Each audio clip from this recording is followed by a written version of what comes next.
Break के बाद एक बार फिर से आप सभी का स्वागत है। तीनों खास मेहमान लगातार हमारे साथ जुड़े हुए हैं और चर्चा यही कि केजरीवाल सरकार के 2 साल कितने वादे पूरे कितने नहीं। ऋचा जी, अब सीधा सवाल मैं ये कहूंगा, सार्वजनिक स्थलों पर वाईफाई, इस वादे का क्या हुआ?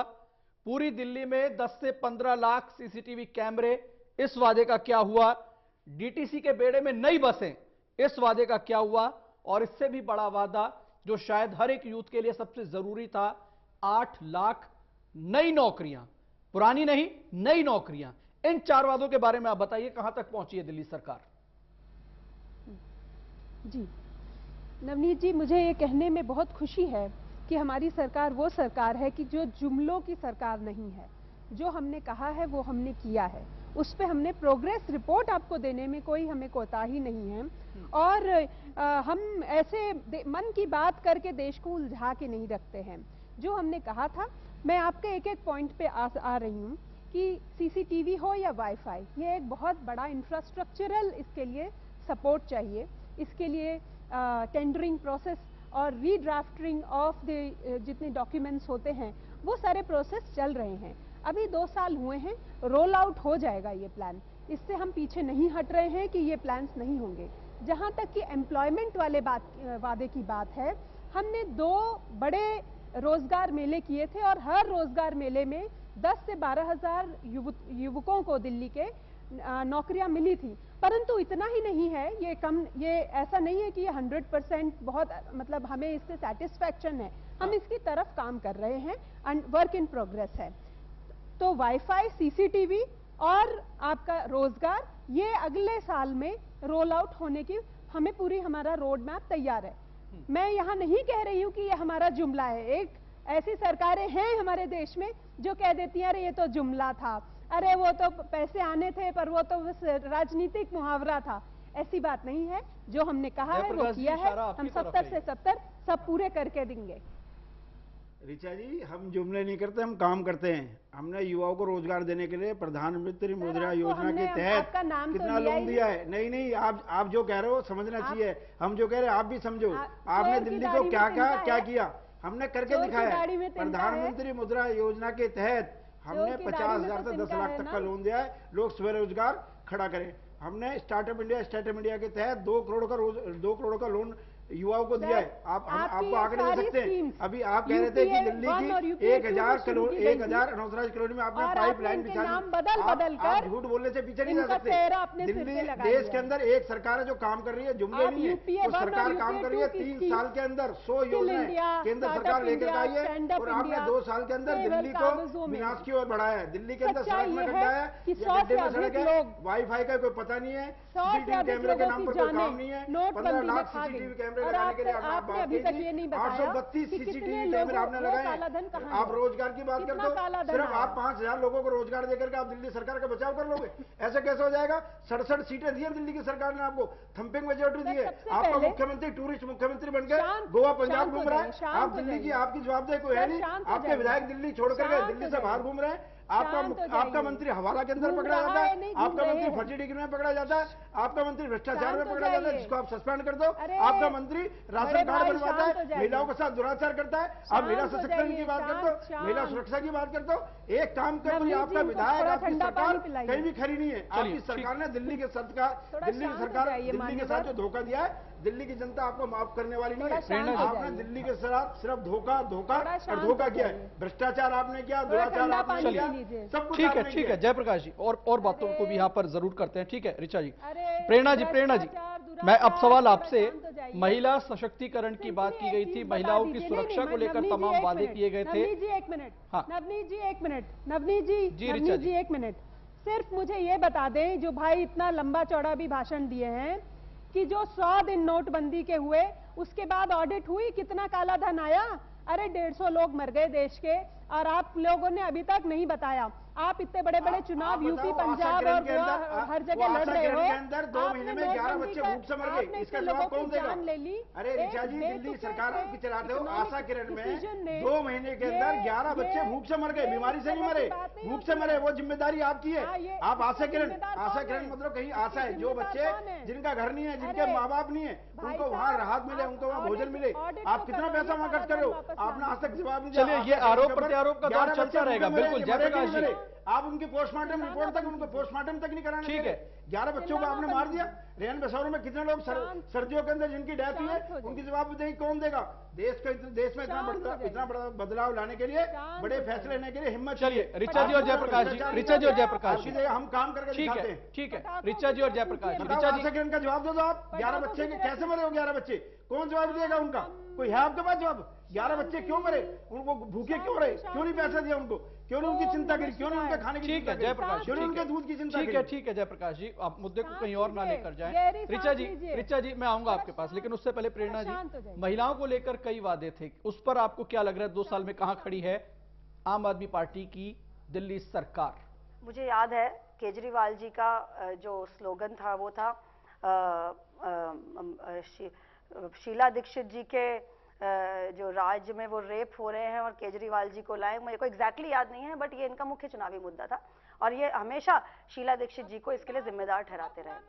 और अब केजरीवाल जी के नेतृत्व में क्या दिल्ली में महिलाएं सुरक्षित है? क्या अब महिलाओं के ऊपर अत्याचार नहीं हो रहे हैं? इनके खुद के विधायक, इनके खुद के पार्टी के नेता महिलाओं के ऊपर अत्याचार के आरोपों में आज भी के घेरे में हैं। केजरीवाल जी ने एक भी फास्ट ट्रैक कोर्ट सेटअप नहीं किया है महिलाओं के रेप विक्टिम्स को राहत दिलाने के लिए। दिल्ली में पब्लिक ट्रांसपोर्ट में के क्षेत्र में इंप्रूवमेंट के लिए इन्होंने कुछ भी नहीं किया है।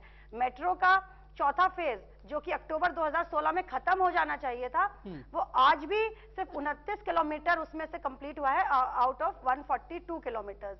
तो पब्लिक ट्रांसपोर्ट के क्षेत्र में कुछ नहीं किया है। मुझे बता दीजिए किस बस में मार्शल्स तैनात हुए हैं, कहां पे सीसीटीवी कैमरास लगे हैं?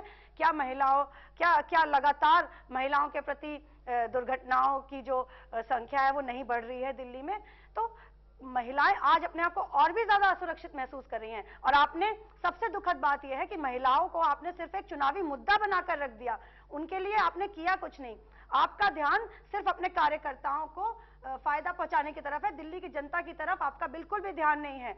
आज अगर कोई रेप होता है, आज अगर किसी महिला के ऊपर अत्याचार होते हैं, तो केजरीवाल जी कहते हैं पुलिस मेरे अंडर नहीं है। और शीला दीक्षित जी पर ये लगातार आरोप लगाते रहे कि शीला दीक्षित जैसे लाचार मुख्यमंत्री दिल्ली को मिली हैं, अगर मैं होता सत्ता में तो इस सब में परिवर्तन ला देता। आपने एक भी वादा जो महिला सुरक्षा के लिए किया था उसको आप पूरा नहीं। मैं जवाब ले लेता हूं। ऋचा जी, इसका जवाब आप बेहतर दे सकती हैं।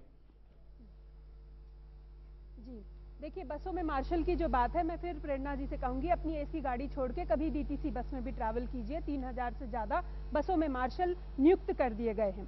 दूसरी बात मैं मानती हूँ कि बहुत तेजी से लॉ एंड ऑर्डर हमारे हाथ में नहीं है, तो उस पर हमारा कोई कंट्रोल नहीं है। पर एक चीज पे हमारा कंट्रोल है, एक DCW नामक संस्था है जिसमें बरखा शुक्ला सिंह कितने सालों तक काबिज थी और इतने 8, 9, 10 साल में भी उन्होंने 4 केस नहीं सुने, परंतु 1 साल में स्वाति मालीवाल जी ने कितने 1,500 केसेस के करीब सुने हैं। तो जो आपके क्षेत्र में है वो हमने किया है। मैं ये नहीं कह रही हूँ कि हमने बहुत अच्छा किया है या बुरा किया है, जितना हम कर सकते थे हमने optimum utilisation of our power, of our resource किया है। और अगर कुछ हो सकता है तो आप जरूर उपाय बताइए, मिलके करेंगे। आगे थोड़ा सा परंतु जहाँ पुलिस हमारे पास नहीं है, न्याय किसको मिला है? दिल्ली में जो रेप हुए हैं पिछले 2 सालों में, उनके लिए आपने फास्ट ट्रैक कोर्ट क्यों नहीं सेटअप करे? क्या वो दिल्ली सरकार के हाथ में नहीं था? 1500 केसेस अगर आपने सुने हैं तो मुझे आप आंकड़ा बताइए कि उसमें से न्याय कितनों को दिला पाएंगे आप? आपने अपने पार्टी के नेताओं के खिलाफ क्या एक्शन लिया है?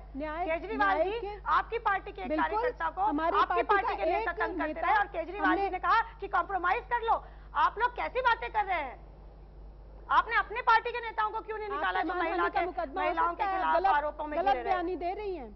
आप गलत बयानी दे रही हैं। सिर्फ सत्ता में सिर्फ बयान देने के लिए मत बयान दीजिए। जी आप खुद एक महिला है, महिला सुरक्षा के मामले में आप इतनी गलत बयानी दे रही हैं। संवेदनशील कैसे हो सकती हैं? सुन लीजिए, आप प्लीज महिला सुरक्षा को राजनीति में मत डालिए। ऋचा जी प्लीज, तुरंत पद से हटाया। महिला सुरक्षा राजनीति से ऊपर होना चाहिए। सुन लीजिए, आप खुद एक महिला है। प्रेरणा जी, प्रेरणा जी कहाँ CCTV लगाया है आपने? किनको आपने न्याय दिलाया है? किन विक्टिम्स को आपने न्याय दिलाया है? मैंने कहा आपने केजरीवाल जी ने क्यों जी आप सुनेंगे आप निकाला उन नेताओं को जिनके ऊपर आरोप? जवाब ऋचा जी, क्या मैं बोल सकती हूँ? बिल्कुल बोलिए, जवाब दीजिए। सुनने की इजाजत है, बोलने की?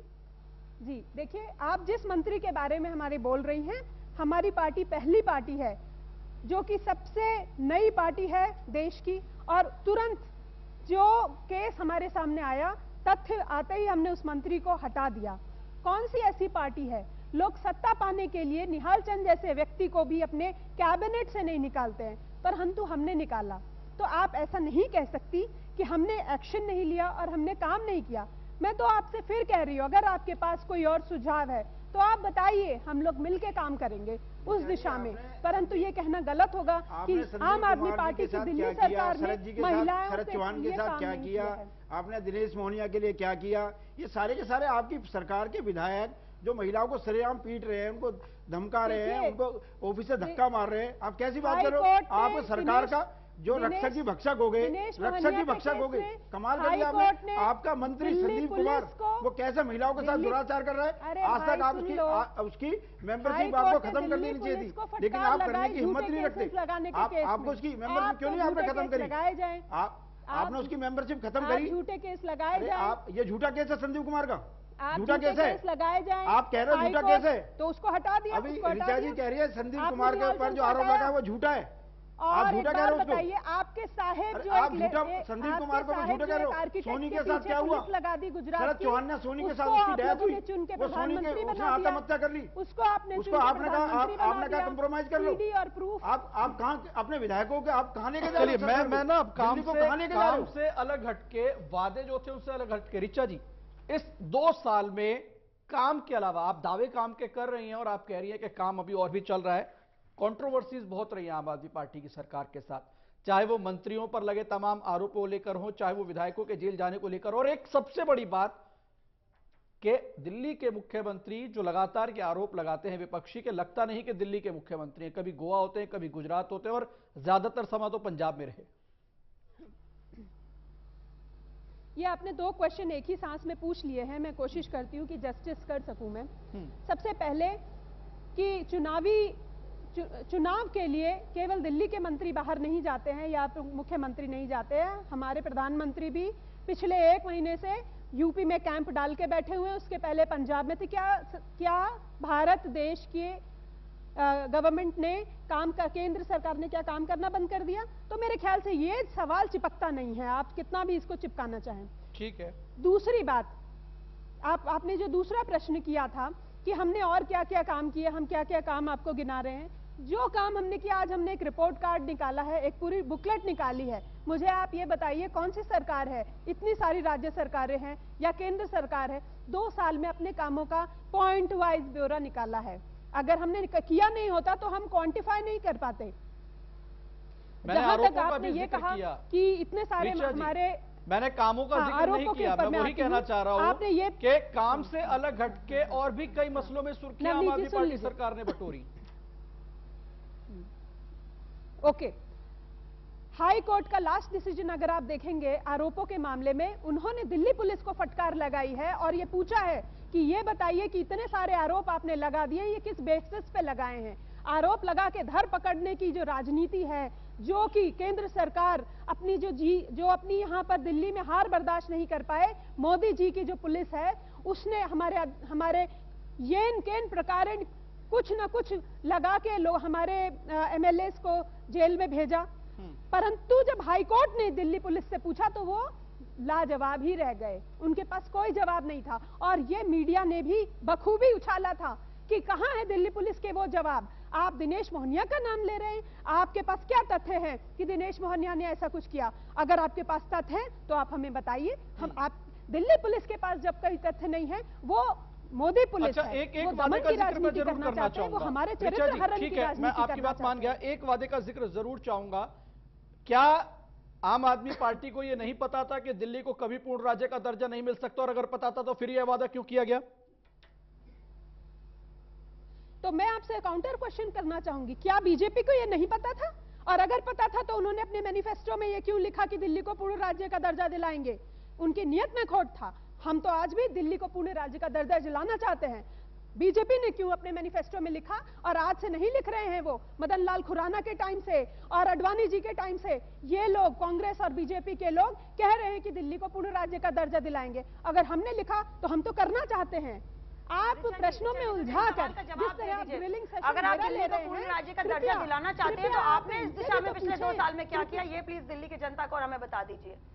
अगर आप दिल्ली को पूर्ण राज्य का दर्जा दिलाना चाहते हैं, इसके आप बताइए हमें क्या करना चाहिए। नहीं, आप हमें तो बताइए पता ही हमें क्या नहीं करना चाहिए। हम तो आपसे कैंपेनिंग, जितनी लॉबिंग, पूछ रही हूं कि आपने क्या किया है, जितना करना चाहिए। जितनी प्रोग्रेस हुई है इसमें दिल्ली को सरकार में आ जाएंगे राज्य का दर्जा दिलाने में। ये केंद्र सरकार के ऊपर है ना, संविधान से चलता है, देश का संविधान से चलता है। संविधान के रचयिता भीमराव अंबेडकर जी थे, बाबा साहब, और उन्होंने दिल्ली को यूनियन टेरिटरी दी है।